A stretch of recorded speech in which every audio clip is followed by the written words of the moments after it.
Hello guys, good morning. You are welcome to my YouTube channel, and please, as you watch this video, do subscribe so that when I upload new content you would be notified by YouTube. Alright, so we are discussing likely exam questions in chemistry, that is those of you in university. Alright, these questions were compiled on the topic reactions and types of reactions. Okay, so these questions would will make you to be conversant with the different possible ways questions can be asked. You can see I have about 30 questions on the topic already.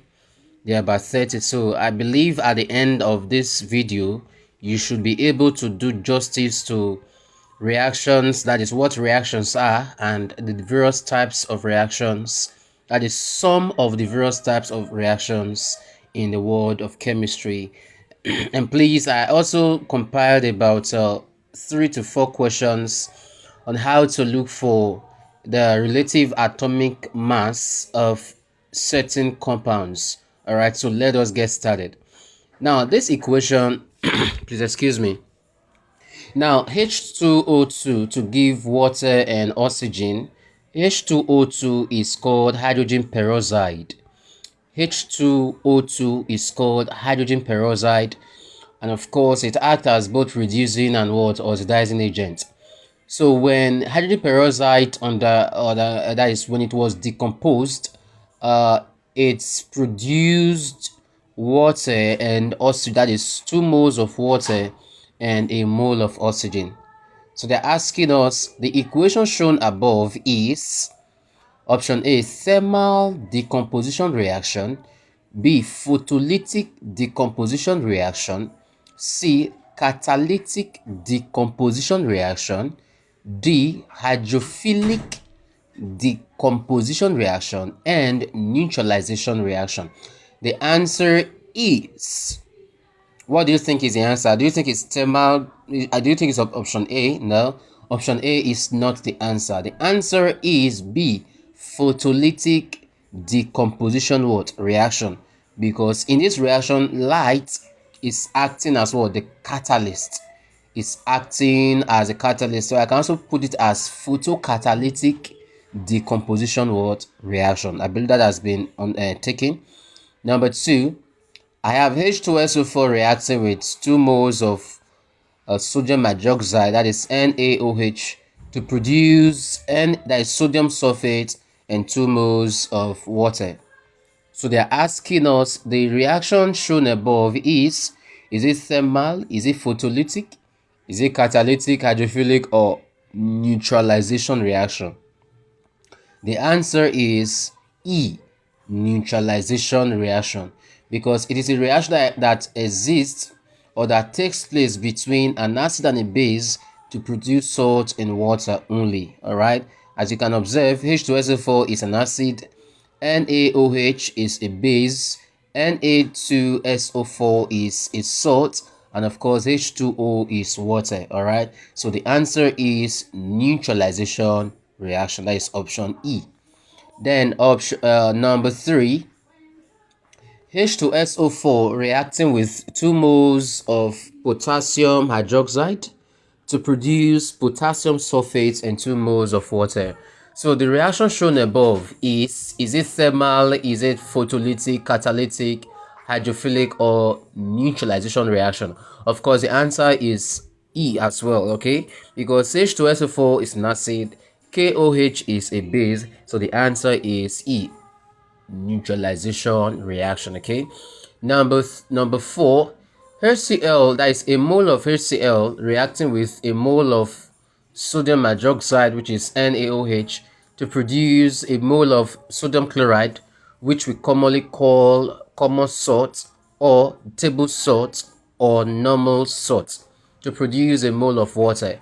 Now this reaction shown above is actually, you should know that common salt, we have different types of salt. We have the normal salt or common salt, we have the acidic salt, we have the double salt, we have the basic salt, and we have what, a complex salt. All right, the salt formed when there is a reaction between a concentrated acid and base The answer is normal salt. So the reaction that exists, or the salt that is produced when concentrated acid reacts with a concentrated base to produce salt and water, the type of salt produced is what? Normal salt. And all normal salts are neutral to litmus paper. That is to say that they do not have any effect on litmus paper. You can observe that HCl is reacting with sodium chloride, sodium hydroxide, to produce sodium chloride and water. So is it thermal, is it photocatalytic, is it catalytic, hydrophilic, or neutralization reaction? Of course, the answer is E. Now you can also observe in question number 5 that HCl is also reacting with potassium hydroxide, which is KOH, to produce a mole of KCl and water. The same answer. The answer is also what? E, neutralization reaction, because HCl is an acid, right? KOH is also base, KCl is salt, H2 is water. So sodium chloride, potassium chloride, they are all normal salts and they are neutral to litmus paper. And of course, the bond that is found between sodium chloride and potassium chloride is electrovalent or ionic bond, because electrovalent or ionic bond has to do with the transfer of electrons from a metallic element to a non-metallic element to attain a duplet or octet state of what? Configuration. Okay, of course, this type of bonding exists between group 1 element and group 7 element. All right, so please take note of that.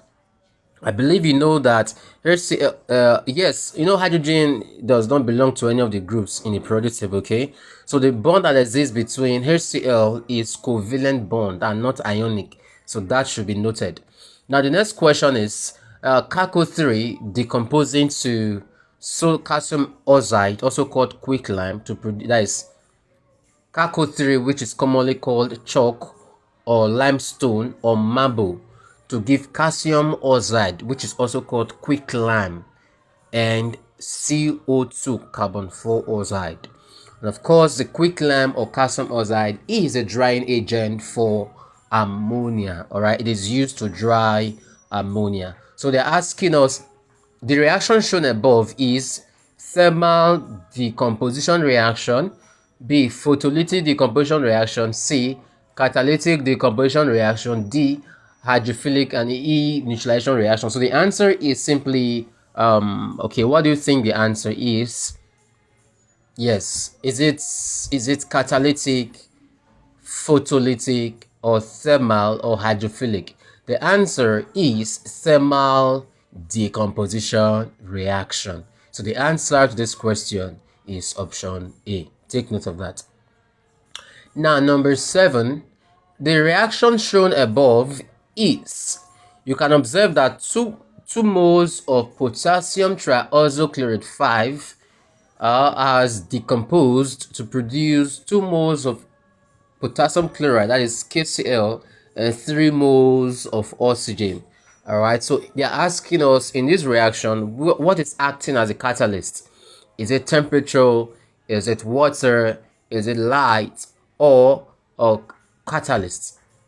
Catalyst. Please, the answer is, okay, the answer to this question is, what do you think the answer is? If you chose B, you have failed the question like this. Do you understand that? And yes, you have failed it. You understand? So the answer is, if you chose D, hydrophilic, you would have it means that you failed it. All right, you have failed it like this. So the answer to this question is let's go for a short break. The answer is C, catalytic decomposition reaction. That is to say that when this compound is undergoing decomposition, the catalyst increases the rate of the reaction to produce 2 moles of potassium chloride and 3 moles of oxygen. Number 8. Alright, number 8 is telling us that sodium is reacting with sulfuric acid. That is 2 moles of sodium is reacting with a mole of sulfuric acid to produce a mole of sodium sulfate and a mole of hydrogen gas. Alright, the reaction shown above is Is it displacement reaction? Is it hydrophilic reaction? Is it catalytic, photolytic, or thermal? And some of you will say, we have chose thermal. That I know that cannot be the answer. We have chose photolytic. I know that can never be the answer because we have used it severally. C can never be the answer because we've chosen it. So the answer is between D and E. So the answer is E, displacement reaction.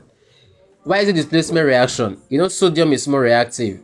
When we talk of the electrochemical series, which is the arrangement of elements based on reactivity and the readiness to displace less reactive ones. All right, so looking at it, the second most reactive element in the electrochemical series is sodium, and is more reactive than hydrogen. So what happens? It displaces hydrogen from sulfuric acid. That is Na will now be taking the position of hydrogen gas, having Na2SO4. And please, you cannot write it as NaSO4. It is not correct. All right, Na2 goes with a subscript 2. All right, so take note of that. The right way of writing NaSO4 is Na2SO4. So the answer is displacement reaction, because sodium is displacing hydrogen from sulfuric acid to produce normal salt. Number 9, the reaction shown above is, now if you can observe number 8 closely, compare it with number 9, you will observe that the difference between number 8 and 9 is the change of the element. Number 8 we use sodium, right? So number 9 we are now using potassium. So the answer to this question is option E, displacement reaction, because potassium being the most reactive element in the electrochemical series displaces hydrogen to produce N, that is K2SO4. Then of course, so that is how it is. So the next question is number 10. Number 10, that is Calco3, which is commonly called marble, is reacting with hydrochloric acid. It's reacting with hydrochloric acid to produce calcium chloride in mole of water and a mole of carbon 4 oxide. All right, so which of these best expresses the reaction shown above? Is it thermal decomposition reaction? Is it photolytic decomposition reaction, a double displacement reaction, a direct combination reaction, or displacement reaction? The answer is the double decomposition or displacement reaction. So the answer is option C. Now number 11. Now this is calcium, that is CaHCO3. Then outside the bracket you have a subscript 2 to produce a mole of Calco3, which is insoluble in water, to produce a mole of water and a mole of carbon 4 oxide. All right, so the compound shown by the left hand side is called calcium triazocarbon. Okay, is it? Yes. If I should open up the compound, if I should use it to open everything inside the bracket, it becomes hydrogen hexaozo. Why am I calling it hexaozo? 6 oxygen. It becomes hydrogen hexaozo dicarbonate 4. All right, why am I calling it dicarbonate? Because the two outside you now be having carbon, that is C2. So this compound is called calcium carbonate 4. All right, and of course, okay, looking at question 11, 10, 11 and 12, you can observe that they are very similar. All right, they are very similar, and of course these two guys are responsible for the temporary hardness of water. All right, that is calcium bicarbonate and magnesium bicarbonate. That is, magnesium bicarbonate is question number 12, and calcium bicarbonate is question number 11. So the answer to this question is thermal decomposition reaction, because in the process, when we talk of removal of temporary hardness of water, one of the effective ways of removing temporary hardness is boiling or what? Heating. When water that is temporarily hard is heated or boiled, all right, CaCO3 is removed. All right, so CaCO3 is removed, and which is an insoluble carbonate. So please take note of that. So the answer is thermal decomposition reaction. What about number 12? The same thing. The answer is also thermal decomposition what? Reaction. Okay. You can observe that the compound magnesium bicarbonate has been heated to produce magnesium carbonate, water, and carbon 4 oxide. The answer is also a thermal decomposition reaction. Okay. You see, I'm taking my time to explain everything. So what I have here is sodium, that's NaHCO3 to produce sodium carbonates and water and carbon 4 oxide. Now the common name for this compound is called baking soda. That is NaHCO3. NaHCO3 is called baking soda. Baking soda. Now, when baking soda is decomposed, it produces the corresponding carbonate, which is sodium what? Carbonate. And when this KHCO3 is another carbonate. When it is decomposed, it produces the corresponding carbonate. So the answer is thermal decomposition reaction. Number 14 is also thermal decomposition reaction. So you can see I'm taking my time to explain every trend, every part, so you will have an in-depth understanding of what the topic is all about. Number 15, the reaction between an acid and a base to produce salt and water only is a thermal decomposition reaction, is it photolytic, catalytic, hydrophilic, or neutralization reaction? The answer is E, neutralization reaction. I told you that before, right?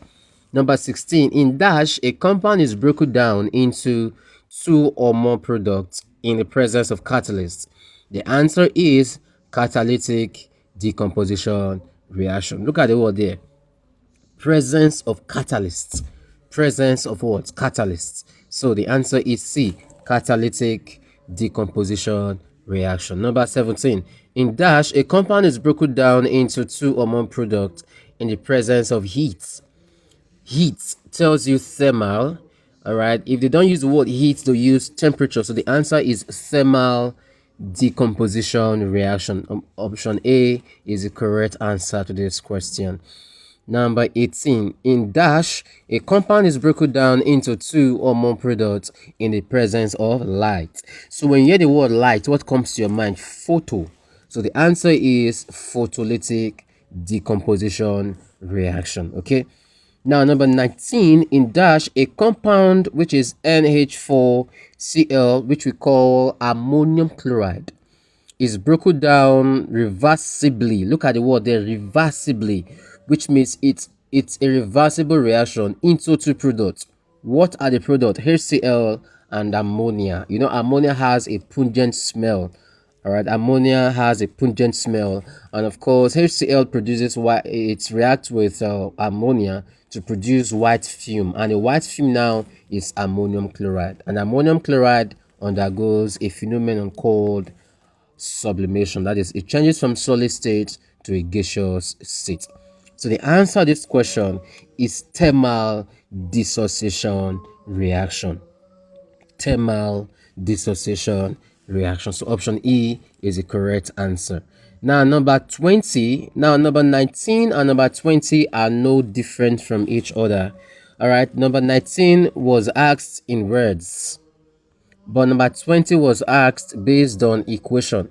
Now I said that that is number 19. Now in dash, a compound ammonium chloride is broken down into two products, and I told you guys that the two products are HCl and ammonia, right? That is NH3.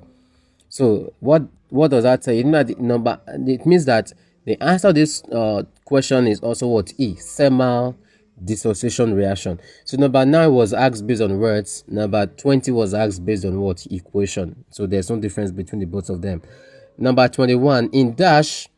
Okay, dash is a formula that shows the ratio in which atoms are combined in a compound. Dash is a formula that shows the ratio in which atoms are combined in a compound? So the answer is it molecular formula? Is it relative atomic formula? Is it empirical formula? Is it chemical formula, or none of the above? The answer is empirical formula. Empirical formula shows the ratio that exists between atoms of compound, the ratio, okay? Then 22, dash is defined as a formula that shows the actual atoms in a compound. The answer is it molecular formula? Is it chemical formula? Is it relative atomic formula, or none of the above? The answer is molecular formula. Option A is the correct answer. Take note of that. Number 23. 1 second of the relative mass of limestone. Don't forget that limestone is Calco3, that is calcium triazocarbonate 4. Alright, 1 second. If you calculate for the atomic mass of calcium carbonate, you get 100 gram per mole. Alright, but 1 second means half of it will give me what? 50. So the answer is 50 gram per mole. Okay.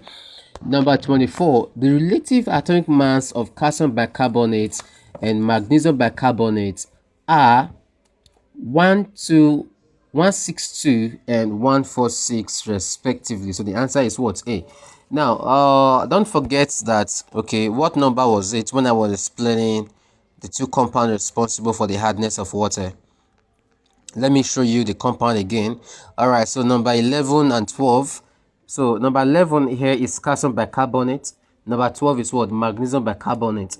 If you should calculate for the relative atomic mass of Ka, open bracket, HCO3, bracket closes 2, you have what? 162. But if you should calculate for magnesium bicarbonate, you have what? 146.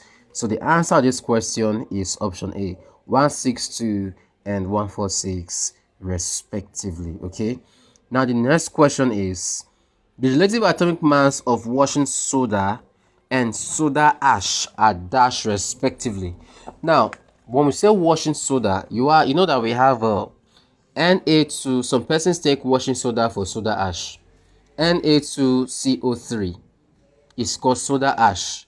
It is called soda ash when it is not containing water of crystallization. It is called soda ash when it is not containing water of what? Crystallization. But when Na2CO3 is now having 10 moles of water of crystallization, we then call it washing soda. Alright, so the answer is simply 286 and 106 respectively. Take note of that. Number 26, the relative atomic mass of oleum is actually the chemical substance produced when sulfur 6 oxide is passed through sulfur when sulfur 6 oxide is passed through sulfuric acid, that is tetraoxosulfuric acid. So if I should, okay, now let me permit me to let me type something here.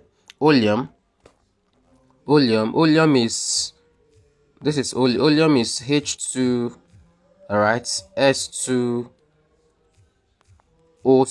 all right, this is oleum. All right, this is oleum. If I should calculate the atomic mass, the relative atomic mass of this compound, I think I made a mistake here. Hydrogen is 1, right? 2 times 1, I have 2. Sulfur is 32. That is 32 times 2, I have what? 64. That is I'm having 64 plus 2 already. That is what? 66. All right. Then 16 times 11. 16 times 11, what will I have? I should be having 112. Let me use my calculator.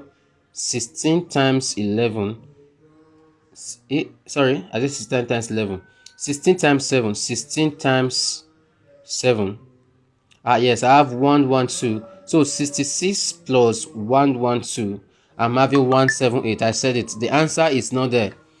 Alright, the answer ought to have a 178. 178. So what do I do? I'll simply change option A. Permits me to do the alteration here. 178. 178 is the correct answer. Okay, so please, sorry for that, guys. The answer is 178. Okay, now the relative atomic mass of baking soda is I mentioned it before. Let me write it here. Baking soda is NaHCO3. That is baking soda. Okay, I believe the correction is making sense. All right, so baking soda have, that is 20, sodium is 23, so 23 plus 1, all right, plus 12 plus 48. Do you understand what I'm doing? Sodium is 23 plus hydrogen, there is 1, the carbon is 12, all right, then 16 times 3, I have what? 48 plus 48. The answer is not also there. I don't know what I was thinking. Okay, I understand what I did now. Oh. Baking soda is 84, but if you should use, I understand the mistake I made now. If you should use NaH, all right, if you should use NaSO4 or SO3 rather, if you should use this compound, that is sodium sulfate, you are going to be having 103, I guess. So sodium is 23 plus hydrogen plus 32 plus 48. Okay, 104. No be be that times 3. 48 plus 48 plus 32 plus 1 plus 23. I have 104. All right, so which means I will change the one that the answer is that is closer, which is 104. All right, sorry guys, sorry for the alteration, I didn't know. So the answer is what? A, that is C. 104 is the correct answer. Number 28, in the catalytic decomposition of potassium triazochloride 5, the catalyst used is it vanadium 5 oxide? Is it tetraoxide of a 6 acid? Is it manganese 4 oxide? Or finely divided ion or aluminum trichloride? The answer is vanadium 5 oxide. It's a lie. You are wrong, sir. You are yes, you heard me, mama. You are wrong. Vanadium 5 oxide is used during contact process. That is the process used to manufacture H2SO4. The catalyst used there is vanadium 5 oxide. But we'll now talk of the decomposition of KClO3, we refer to manganese 4 oxide. So manganese 4 oxide is used as a catalyst. Number 29, in the decomposition of hydrogen peroxide to form water and oxygen, the catalyst used is light. Don't forget, let me go back. Now, the very first question we answered, that is H2O2 decomposed to produce 2 moles of water and a mole of oxygen. So this reaction is called photolytic decomposition reaction because light is acting as a what? Catalyst. 30. The catalyst used in contact process is, you cannot choose vanadium 5 oxide. Guys, thanks for watching, and please, if you know you have learned something in this video, please subscribe, like, share and comment so that when I upload new content you would be notified by YouTube. So please take this question seriously. Try to watch from start to finish for a better understanding. Do have a wonderful day.